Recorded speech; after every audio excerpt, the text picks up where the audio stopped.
E aí, habilidos que acompanham meu canal, tudo bom com vocês? Hoje, galera, eu vim esclarecer as dúvidas e apresentar os fatos sobre o derramamento de óleo que ocorreu no Nordeste e que vem afetando e muito a biodiversidade e a vida da população da região. Afinal, de onde veio esse óleo? O que está sendo feito para melhorar a situação? Será que foi o Brasil que derramou esse óleo no mar? Como isso afetou a biodiversidade? Isso põe em risco a minha saúde e a saúde da minha família também? Como podemos mudar esse cenário? Como a gente pode fazer coisas que podem mudar esse cenário?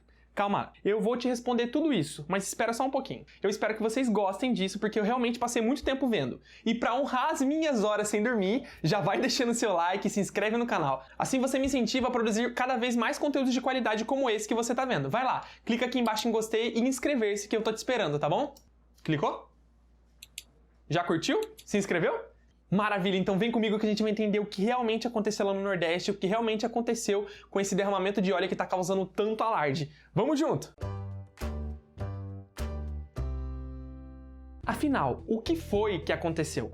Bom, desde o início de setembro, mais ou menos lá pelo dia 2 de setembro, manchas de óleo vêm aparecendo nas praias de alguns municípios do Nordeste. Em todos os lugares em que foi encontrado, o material é o mesmo, é petróleo cru. De acordo com o Instituto Brasileiro do Meio Ambiente e dos Recursos Naturais Renováveis, chamado IBAMA, acho que você já conhece, a substância se trata de hidrocarboneto, conhecido popularmente como piche. Segundo o IBAMA, o óleo já atingiu 166 localidades em 72 municípios de todos os 9 estados do Nordeste: Alagoas, Bahia, Ceará, Maranhão, Paraíba, Pernambuco, Piauí e Rio Grande do Norte e ainda Sergipe. As principais possibilidades ventiladas pela Agência de Meio Ambiente de Pernambuco são de que houve um suposto vazamento de alguma embarcação ou um despejo intencional desse produto, desse petróleo, no oceano, após a limpeza de algum tanque de algum navio. Ambas são crimes. A primeira, ainda que o vazamento tenha sido acidental, houve omissão do mesmo. A segunda, do descarte intencional, a violação das normas. Então, já que esse tipo de limpeza só é permitido em portos onde o óleo é entregue a empresas especializadas no seu tratamento. Então isso é crime, galera. A agência ainda está avaliando que pela quantidade de material, dificilmente teria sido oriundo de uma limpeza de tanque de uma única embarcação, porque foram mais de 100 toneladas de petróleo. Uma embarcação não consegue levar isso. E segundo o nosso atual presidente Jair Messias Bolsonaro, o acidente foi causado por um país vizinho. Em matéria, ele cita o seguinte: pode ser algo criminoso, pode ser um vazamento acidental, um navio que naufragou também. É complexo. Temos no radar um país vizinho que pode ser a origem do petróleo e continuamos trabalhando da melhor maneira possível. Segundo o professor Marco Silva, do Departamento de Oceanografia da Universidade Federal de Pernambuco, a UFPE, a substância saiu de um navio que passava pelo litoral pernambucano. O professor disse à TV Globo que os estudos levaram à conta a intensidade das correntes marinhas, a força e a direção dos ventos das marés. Para ele, o óleo foi derramado quando a embarcação estava a uma distância de 40 a 50 quilômetros da costa. Agora, diante do volume que chegou a 130 toneladas recolhidas até quinta-feira do dia 10, a quinta-feira passada, os especialistas entrevistados pela BBC disseram que a principal hipótese para a origem do óleo é um descarte irregular, que pode ocorrer no caso de avaria nos cascos das embarcações com risco de naufrágio. Ou seja, se o barco está fragilizada, se a embarcação está fragilizada, o seu casco está fragilizado, eles fazem esse despejo no oceano propositalmente para reduzir o peso da embarcação para evitar naufrágio.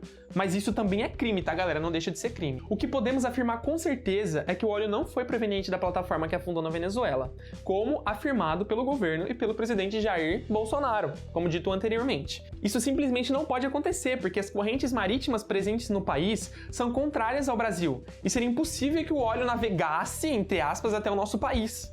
Entendeu? Publicações com essa desinformação somam cerca de 5.000 compartilhamentos. Cuidado, galera, com fake news, tá? Até a tarde de segunda-feira, dia 14, todas foram marcadas com o selo falso na ferramenta de monitoramento da rede social do Facebook. Então, é fake news, tá, galera? Isso não é verdade, não aconteceu, é impossível de acontecer. Tá bom, mas como isso impacta no meio ambiente e na natureza? Como isso afeta na biodiversidade? Para você ter uma ideia, foram encontrados, em média, mais de 100 toneladas de petróleo cru nos nossos mares. E isso foi o que já foi retirado. ainda tem o que não foi localizado. Os animais marinhos podem ser afetados tanto pela ingestão da substância, quanto pelo contato com o líquido que gruda e compromete a locomoção deles. A oceanógrafa da Universidade Federal do Rio Grande do Norte, Maria Cristina Araújo, alerta que o ecossistema do litoral brasileiro é muito frágil. Ela disse o seguinte: no manguezal, um ambiente com biodiversidade excepcional, é praticamente impossível remover o óleo. O dano pode ser irreparável e os ecossistemas levarão anos e anos para se recuperar. Estima-se que ao todo já são mais de 12 unidades de conservação ambiental atingidas pela poluição das águas e inúmeros animais foram afetados. Para quem ainda não sabe, as unidades de conservação são áreas com características naturais relevantes que precisam ser preservadas por todos nós. Ao todo, há 12 subtipos de áreas, como parques nacionais, estações ecológicas, reservas extrativistas, entre outras muitas. O objetivo dessas áreas é proteger as espécies ameaçadas e preservar os ecossistemas nativos e culturas locais da região. Estabelecer regras de uso sustentável, entre outros pontos de preservação ambiental. Dentro dessas áreas estão importantes regiões de preservação da biodiversidade, como a reserva extrativista de Cururupu, no Maranhão, a 157 km de São Luís. Nessa região em específico, foi registrada 2 vezes a aparição de alguns exemplares de peixe-boi, uma espécie extremamente em risco de extinção, está em risco de extinção extremo no Brasil, que pode nunca mais aparecer na região devido à contaminação pelo óleo. Além disso, outras áreas estão sofrendo com a contaminação, como a Reserva Biológica de Santa Isabel, no Sergipe, que abriga a área prioritária de desova das tartarugas marinhas. De acordo com o ICMBio, os ninhos localizados nessa área foram e estão sendo protegidos. Desde o início de outubro, a soltura das tartarugas está suspensa completamente no estado do Sergipe devido à contaminação.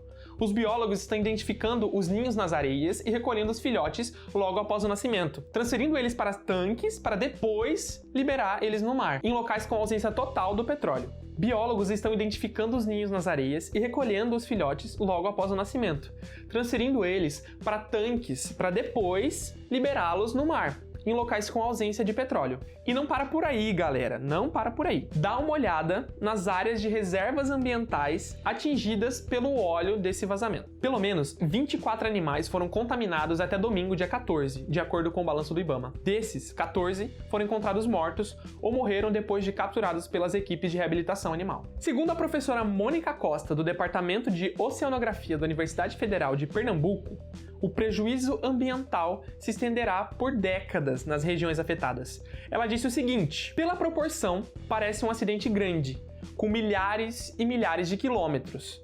Vamos conviver com a perda ambiental durante décadas, porque o combate à poluição no mar tem que ser acudido rapidamente, não em semanas ou em dias. E além de tudo isso, o contato com o petróleo bruto traz prejuízos não só ao meio ambiente, mas também à saúde humana, à nossa saúde. As massas grudentas do óleo são tóxicas, extremamente tóxicas. Sua composição química é resultado de uma complexa combinação de hidrocarbonetos, como o benzeno, o tolueno, o xileno. Carbono, nitrogênio e outras substâncias também estão presentes nessa composição. A curto prazo, o contato com óleo pode causar irritações na pele e mucosas, explica o toxicologista Álvaro Pulcinelli Jr., professor da Universidade Federal de São Paulo. Outro impacto de curto prazo são complicações que surgem após a ingestão de peixes ou frutos do mar de áreas atingidas pela poluição. A contaminação pode resultar em náuseas, vômitos e inflamações no estômago e no intestino. Entre os trabalhos realizados depois do acidente com petróleo que ocorreu no Golfo do México, está um de 2014. Esse estudo aponta o que pode acontecer um tempo depois do contato com o petróleo.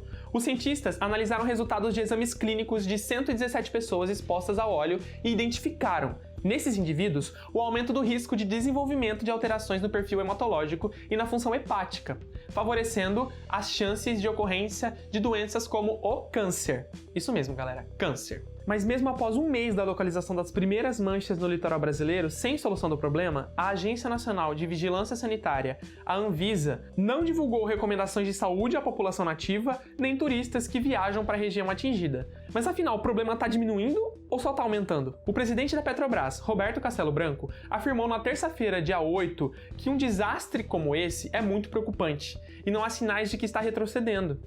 A impressão é confirmada por quem acompanha a situação nas praias que foram atingidas. O estado do Sergipe decretou situação de emergência ao observar as manchas crescerem e recomenda que a população não utilize de jeito nenhum as praias, para não correr risco de contaminação. Mas Gabriel, o que está sendo feito para melhorar esse cenário? Está sendo feito alguma coisa? O Instituto Chico Mendes, o ICMBio e a Marinha do Brasil investigam essa situação por completo. Até o momento, o consenso dos órgãos ambientais é de que o problema tenha sido causado por uma embarcação no alto mar, mas a origem do vazamento ainda não foi completamente localizada e ainda não se sabe mais muito sobre esse assunto.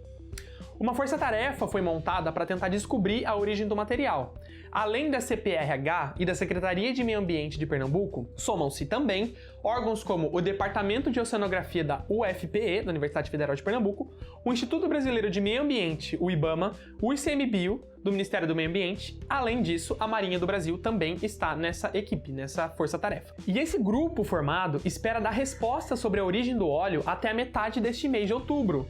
No dia 27 de setembro, o diretor da Agência Estadual de Meio Ambiente de Pernambuco, Eduardo Elvino, disse ao G1 que os órgãos e as universidades federais do estado analisam imagens de satélite de uma área de 187 quilômetros do litoral dos estados de Pernambuco e Paraíba, a fim de localizar e verificar a existência de manchas de óleo ao redor de navios que passavam pelo entorno das regiões costeiras do estado. Mas apesar de todas essas constatações, ainda é incerto a causa real desse problema. E a pergunta que fica é: como a gente pode ajudar a amenizar esse problema? Galera, nós, como população, não temos muito a fazer nesse caso. Cabe a nós apoiar o trabalho que as instituições estão realizando para amenizar o problema de fato e garantir que as áreas contaminadas não sejam visitadas de jeito nenhum para evitar intoxicações e problemas mais graves devido à contaminação por petróleo. O que poderíamos fazer já está sendo feito. Os animais em risco estão sendo capturados e reabilitados para reintrodução à vida marinha em áreas livres de contaminação. As praias e regiões costeiras contaminadas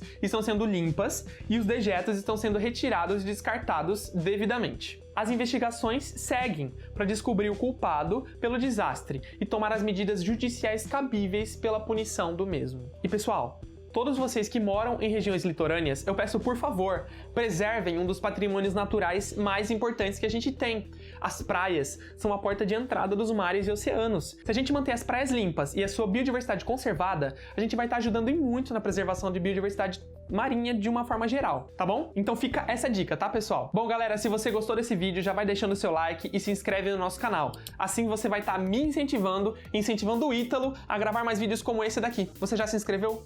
Vai lá que eu vou te esperar, hein? Foi? Maravilha, maravilha, maravilha. Então, eu vou ficando por aqui, pessoal. Espero que vocês tenham realmente gostado desse vídeo. Um grande abraço do maior abelhudo de todos e até a próxima. Fui!